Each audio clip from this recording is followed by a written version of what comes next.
तुमसे मिलने आई हूँ। अफसोस करना है? मैं जब भी कहूंगी आई लव यू कहूंगी, आई लव यू के सिवा कुछ नहीं कहूंगी। इतनी हेल्प की मेरी। मैं नहीं आऊंगा। कहानी में होगी नई एंट्री। क्या कहा आरोही ने? कौन आया आरोही के ऑफिस? क्यों आया आरोही को गुस्सा? 2013 में मोहित सूरी ने एक ऐसी रोमांटिक फिल्म का सीक्वल बनाया जिसके गाने आज भी हर आशिकों की पहली पसंद है। अब आप तो पहचान ही गए होंगे कि आज हम किस फिल्म की बात कर रहे हैं।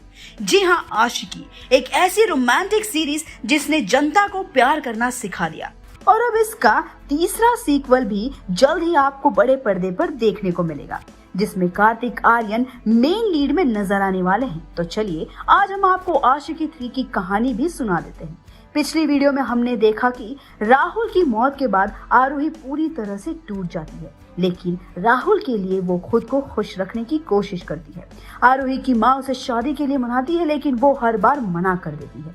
तब राहुल का फ्रेंड विवेक, जो अब आरोही का भी दोस्त है, उसे आगे बढ़ने के लिए कहता है। आरोही उससे कहती है, सी विवेक, राहुल के जाने के बाद मैंने काम संभाला क्योंकि राहुल ने मेरे करियर बिल्ड करने के लिए क्या कुछ नहीं किया। मैं उसकी मेहनत बर्बाद नहीं जाने दे सकती थी, बट मैंने उसके अलावा किसी और के बारे में नहीं सोचा। वो अपनी बात कंप्लीट ही कर रही थी कि तभी वहाँ अरुण म्यूजिक कंपनी के मैनेजिंग डायरेक्टर मिस्टर सहगल आते हैं और उनके साथ एक लड़का भी होता है। मिस्टर सहगल आरोही से कहते हैं, आरोही गुड मॉर्निंग, एक्चुअली मैं तुम्हें किसी से मिलवाना चाह रहा था। ये है मिस्टर राज रघुवंशी, ये कश्मीर का एक सिंगर है। कश्मीर का हर एक इंसान इन्हें जानता होगा। मुझे लगता है कि हमारी आने वाली न्यू प्लेलिस्ट के लिए ये एक बहुत अच्छी आवाज हो सकता है। What do you say? तब आरोही राज को देखती है और कहती है, मिस्टर सहगल, इनकी आवाज उस काबिल है या नहीं, ये तो इन्हें सुनने के बाद ही पता चलेगा। ये आने वाली प्लेलिस्ट राहुल के लिखे हुए गाने हैं, उसका ड्रीम था इन्हें लॉन्च करना, तो मैं इन गानों को लेकर बिल्कुल भी चांस नहीं लेना चाहती। सो आधे घंटे में आप इन्हें स्टूडियो ले जाइए और चलिए सुनते हैं इन्हें। स्टूडियो में राज बहुत अच्छा गाना गाया है। आरोही मिस्टर सहगल से कहती है, ठीक है मिस्टर सहगल, इसे इस प्रोजेक्ट का हिस्सा बना लीजिए एंड ये प्रोजेक्ट कितना वैल्यूएबल है उसके बारे में भी क्लियर करा दीजिए, बिकॉज एक गलती और मैं इसे निकाल दूंगी, क्योंकि राहुल की प्लेलिस्ट के साथ मैं कोई चांस नहीं लूंगी। अगले दिन से राज को गानों के लिरिक्स मिल जाते हैं और अब आता है रिकॉर्डिंग का दिन। आरोही विवेक और मिस्टर सहगल के साथ रिकॉर्डिंग रूम में बैठी थी और राज गाना शुरू करता है। आरोही उन गानों की लिरिक्स और राज की आवाज में इतना खो जाती है कि उसकी आंखों से आंसू आ जाते हैं। बीच रिकॉर्डिंग में वो भाग के जाती है और राज को गले लगा लेती है। राज की हार्ट बीट बिल्कुल फास्ट हो जाती है, लेकिन जैसे ही आरोही खुद को संभालती है वो अपने केबिन में भाग जाती है।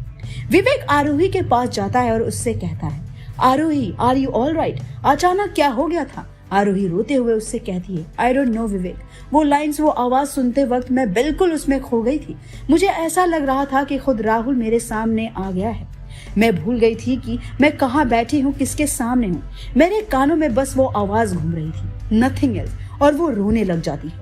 विवेक उसे चुप कराता है। ये सारी बातें राज कैबिन के बाहर से सुन लेता है। इसके बाद ऑफिस में पूछताछ करने से उसे आरोही और राहुल की पूरी कहानी के बारे में पता चलता है।